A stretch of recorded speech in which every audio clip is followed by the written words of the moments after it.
Keep an eye on HPCL. The oil giant is all set to acquire ICICI and HDFC Bank's stake in Price Petroleum. Remember, HPCL has about 50% stake in Price there, and the rest is held by ICICI and HDFC there. ICICI holds about 35% stake. ICICI Ventures holds about 10% stake, and the rest is held by HDFC Bank there. Post the acquisition, Price Petroleum will become a 100% subsidiary of HPCL. Let's see how the counter reacts to this one. Keep an eye on fertilizer stocks, especially the complex fertilizer, the likes of Coromandel, Deepak Fertilizer, GSFC and Zuari Industries. The government of India has decided to hike the benchmark import price rates for DAP and MOP. They're looking at hiking the price for the IPP price for DAP by about $612 per ton, and that of MOP to about $420 per ton. It's a huge positive for all the complex fertilizer makers, because the international prices of DAP and MOP have gone up significantly and have been hurting their margins.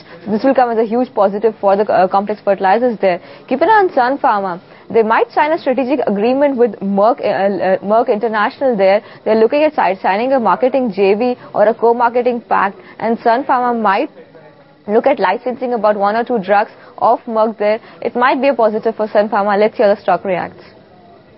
Alright, Megha, many thanks for that update. Now let's go to Yatin for small and mid-cap stocks. Hi, Yatin. Good morning, Nikunj. Well, the first stock on my list is Puravankara Projects. The company has raised close to 150 crores from Kotak Mahindra Prime via non-convertible debentures. Now, these non-convertible debentures carry a coupon rate of 16% per annum, and I spoke to a couple of analysts this morning, and they say that 150 crores the company has raised at a coupon of 16%. This is a very high cost of funds in which the Puravankara has raised funds for developing the project at Chennai, which it currently has. The company officials have not yet commented, but the analysts feel that such a high cost debt could surely erode some profitability, because 16% is surely on the higher side of the cost of funds. So you can see some bit of pressure coming in on Puravankara due to the high cost of funds. Then coming on to Kingfisher Airlines and SpiceJet, the companies have decided to increase the average ticket prices by close to 10 to 15% due to the rising crude prices and jet fuel prices.